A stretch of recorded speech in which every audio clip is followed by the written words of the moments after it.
From the earliest brooms to our modern-day roombas, humans have always sought out more efficient ways to clean their surroundings. But the development of the vacuum is one with many false starts, causing them to declare that better solutions were simply impossible, and that the simple broom would always reign supreme, only to have someone else come along and prove them wrong. From the earliest street sweepers to horse-drawn carriage vacuums to the 60-year-old janitor that gave us the modern form we know today, such a widely used technology seemed like it would never get off the ground. At least until its inventors figured out how to make it suck. This is the sucky history of vacuums, and this is Learn Something New. It all started with brooms. A broom-like tool that was used to tidy up dates all the way back to 2300 BC. Not very surprising given its simple form and obvious benefits. But as civilizations advanced and societies became more interconnected along with the advent of major cities, spurred by the Industrial Revolution, there was a need for a better tool. And while Benjamin Franklin was the first to introduce a street sweeping program, it was all done by hand using brooms until 1843, when Joseph Whitworth sought to make the process more efficient and less labor-intensive, as his hometown of London struggled with the ever-increasing amount of garbage piling up in their streets. Replacing men with brooms with a horse-drawn carriage whose movement spun the wheels powering a cylinder that caught trash in the brooms before being stored in the cart. Before the end of the decade, the design was essentially copied and brought over to the United States as well. But while these were a significant step in sweeping, their applications stopped before they got to the interiors of buildings. Hiram Herrick, living in Boston, saw many of these street sweepers and had the idea of mechanizing sweepers inside the home, just as they had done outside. So he turned in a patent in 1860 for a device with a rolling brush with bellows attached that could generate suction.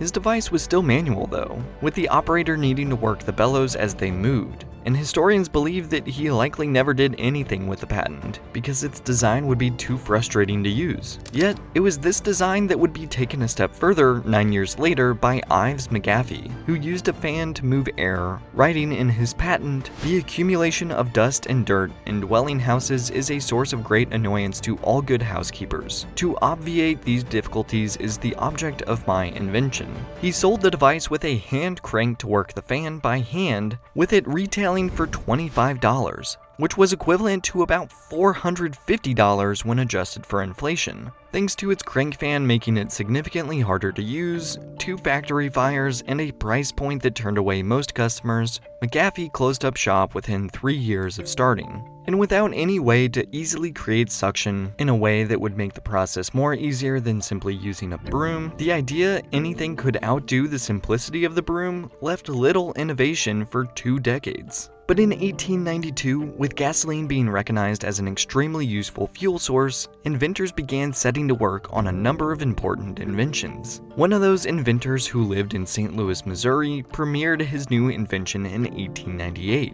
John S. Thurman called it a pneumatic carpet renovator, and it was big, approximately the size of a horse-drawn carriage and needing to be carted around town by horses. This wasn't really a vacuum though, as instead of sucking air in, it released air blasts that blew the dirt and dust into a bin to be carted off. Thurman drove it around charging $4 or the equivalent of $115 in today's money, and was actually somewhat successful in his business enterprise, with few around him able to find a way to improve upon his design for years. That is, at least until an English structural engineer named Hubert Booth approached him. In a 1935 article that Booth wrote, he described how he asked Thurman at a demonstration in London in 1901 why he didn't have the machine suck in the dust rather than just blowing it everywhere. According to Booth, Thurman got angry at the line of questioning, telling Booth that it would be impossible to have a machine suck in like he was describing. So, Booth set out to create the so-called impossible machine himself, using his years of experience as an engineer for the British Royal Navy, starting by reverse engineering Thurman's device and making it suck in air instead of blowing it out. calling his new invention Puffing Billy, premiering it to the public less than a year after the initial demonstration. And it was an instant hit back in London, and could commonly be seen pulled by horse through the streets using long hoses, allowing him to go into bigger buildings. It wasn't long before the Puffing Billy was even commissioned to clean out Westminster Abbey before and after the coronation of King Edward VII in 1902. It's said that they were so impressed by the technology that the monarchs bought one for Buckingham Palace and another for Windsor Castle. Of course, this royal endorsement only made Booth's services even more popular, with many wealthy elites requesting the device be built into the walls of their homes, creating a central vacuum in many houses and hotels. And while this made it easy for the elite to have a regular vacuum service in their homes, it still left everyone outside of the upper echelon of society with a dusty carpet. But back in America in 1907, a janitor from Ohio would bring about the technology that we still use to this day. James Murray Spangler was a 60-year-old department store janitor in Canton, Ohio, tasked to clean the entire building each night. But as he grew older, this task became increasingly difficult on him, especially as he suffered from asthma. So at night, he would tinker away, trying to find a solution to the ailments that faced him at work. And using a broom, a pillowcase, and an electric motor, he eventually came up with a design that worked. He used a ceiling fan motor and small blades to create airflow, as well as attaching rotating broom-like brushes with a leather belt, and the machine worked remarkably well, sucking in dirt from the front and blowing it out the back into the attached pillowcase. Spangler patented it in 1907 and immediately quit his job, going on to open the electric suction sweeper company. Several investors, including his former employer at the department store, helped him begin production on the new device. But while Spangler had managed to do what so many had tried and failed to do before, he wasn't a businessman. He didn't have much in the way of savings or a way to get access to more capital. After buying just the motors and space for the factory, Spangler's money was running so low that he had to use his house for collateral against more loans.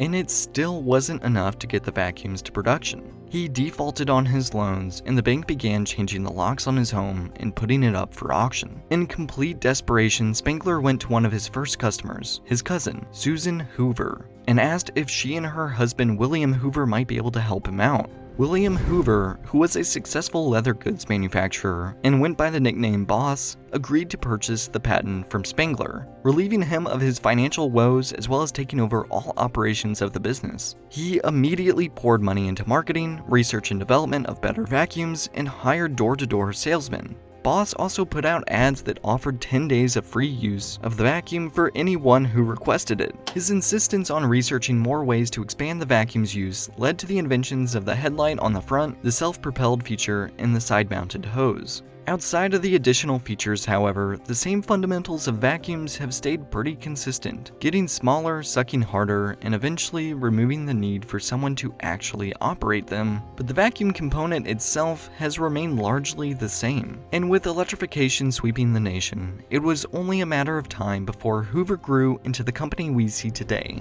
with the industry selling around 50 million vacuums each year in the United States. The road to our present-day technologies can sometimes be fairly straightforward, with one man coming up with a new invention and starting a successful company around it. But often, it's exactly the opposite. Ideas changing hands with no progress being made until advancements in other areas happen first. At times, many try to develop new technologies as a way to make money, become rich, or impact the world. But some of the most impactful developments come from those who needed them most. As Plato once wrote, "Our need will be the real creator." Thanks for watching. If you enjoyed this video and feel like you learned something new, leave a like below and subscribe to the channel for more videos like this one. Thanks again, and I will see you in the next one.